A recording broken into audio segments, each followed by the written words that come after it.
and welcome to the first installment of a new series called Rig Review, but in person here at our shop in Houston, Texas.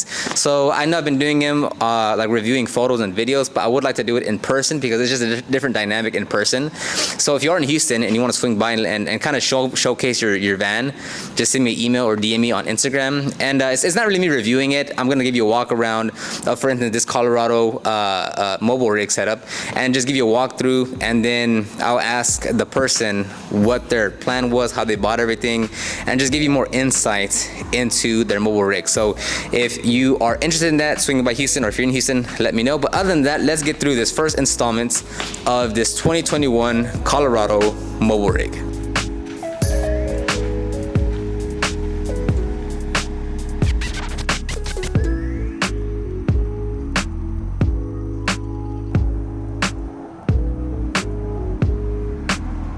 So Alex, what is your name? What do you do with your business? And then what was the goal, the initial goal or objective behind this rig?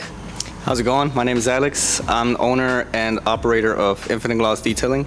So behind me is a fresh rig that I just got, or my brother helped me build. The goal behind like that side business that I have is to just kind of pay for the truck itself and cover other expenses and just kind of get my feet wet with just marketing and kind of operating a business myself. So the first thing that we have here is the water tank. I usually, I'm pretty short, so we have a 24, that's what it indicates here, but in total is 26 gallons of water. That's enough to do one big Tahoe. And we have the water tank there, and then our whole washer setup is as is. So we have the tank here, and the piping is actually, I give big credit to my brother. He's the designer of all of this.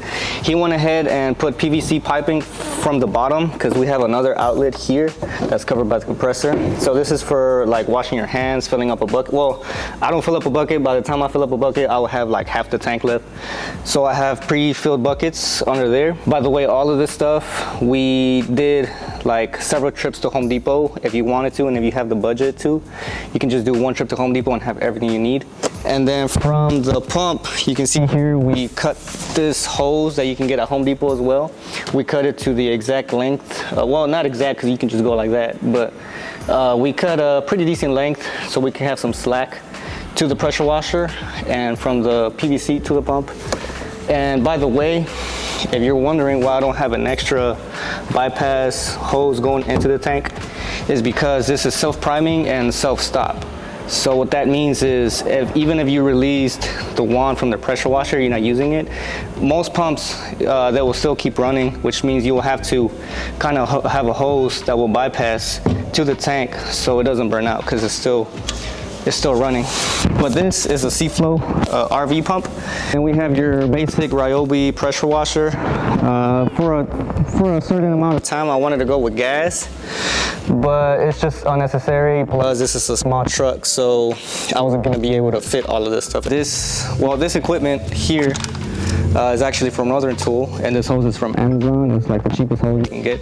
But even with a hose upgrade, makes a big difference.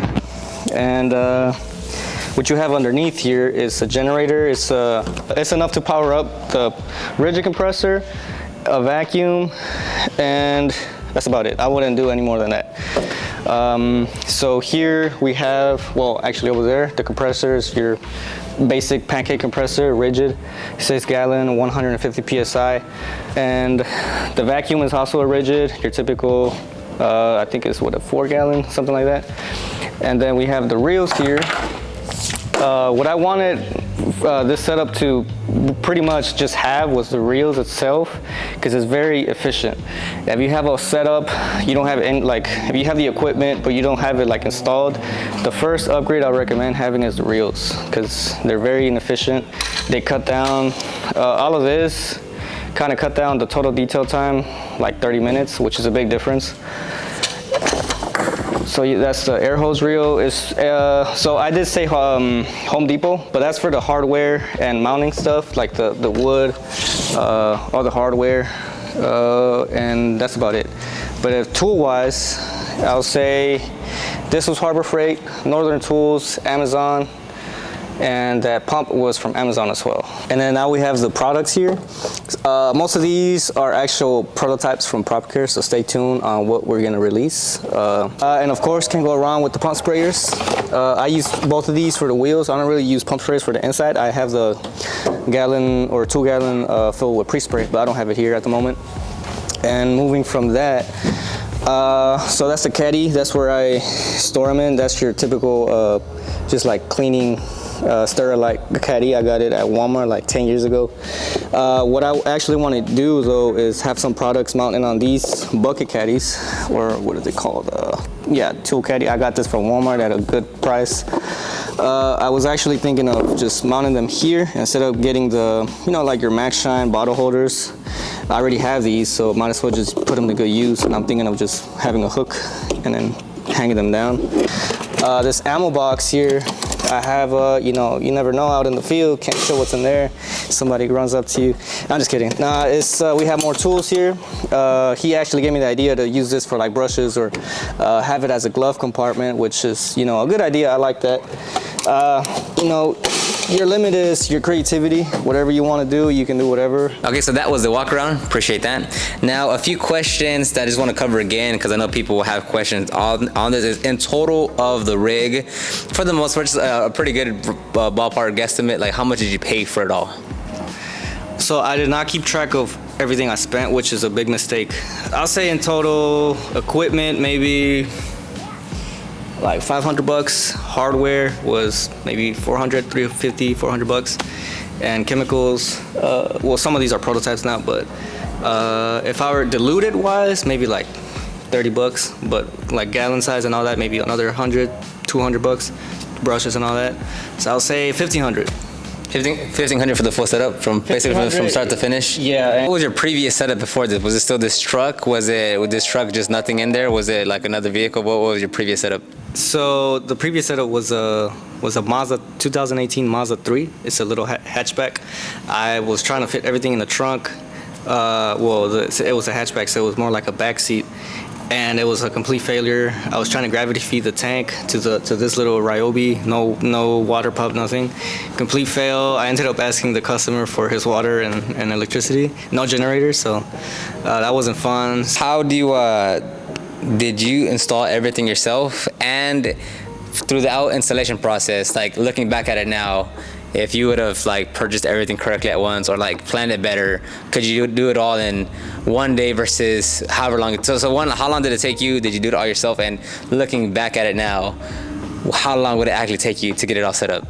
Okay, so no, I did not do that all in one day or did it all myself. I could have done it myself, yeah, but not looking like this, like very basic. Just the only harder thing I would have done, it was like mount the brackets for the reels and all that. So if you're doing it yourself, I'll say buy everything and then test it out and then look for problems right away. And then last two questions is, when you're not working, do you remove anything out of the truck? Do you store it in your garage?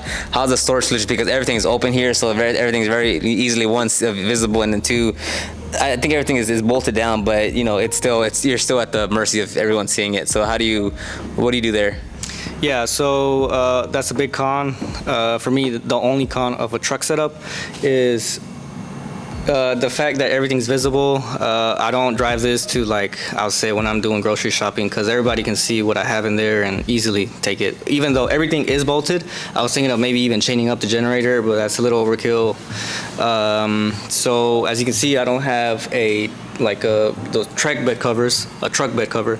So what I do is I took a tarp from Home Depot and I just literally put it over on it. And then just secure it with bungee cords to like my wheel, not my wheel, like the undercarriage or anything like that, and that's like sufficient enough.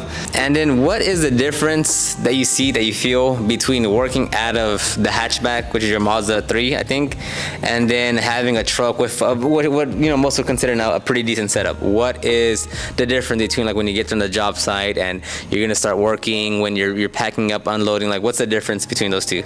So big difference right away is efficiency. Obviously, I still had to. Well, you couldn't fit reels obviously on a hatchback, so taking the hoses off, unkinking them, and whenever you're done, like they're all wet. So that was my commuter car. I also did Uber on it, so I wanted to have it as clean as possible. Right away, the first day when I put the water tank in the hatchback, because I actually did that, I scraped my headliner. And I was like, that's not fun. Having to kind of balance your commuter car or your daily driver to put your setup, it's not fun. And then you're gonna have leaks with your washing rig. So at some point, it was leaking so bad that my carpet got not flooded, but it had a decent amount of water, and I had to suck it out. And that's more time out of your day, and that's not fun. Versus right now, it's outdoors, it's on a truck bed, mounted on. If something gets wet, it's just a plywood, which by the way, I'm gonna put some paint on it, like weatherproof paint. And you don't have to worry about it, because inside your cabin, it's just you and your AC, versus out here, it's just, you're not worried about it. The only thing you have to worry about is getting contamination, like if it rains or something. But that's why I just have a tarp. You can easily just pull it out, put it on top, and it'll cover the rain. Okay, and that's gonna wrap up this first installment of rig review in person. I know I've been doing them just on photos and videos, but it is cool to do it actually in person. So I have a few more lined up this coming week. So if you are interested in just swinging by the shop and just kind of giving me a tour of your setup, we can set that up. Just send me an email or DM me on Instagram. Other than that, leave a comment down below what you think. I'll have most of the links I don't know, I'll try to put some links down below about his setup. Thank you, Alex, and I'll see everyone on the next one. Bye-bye.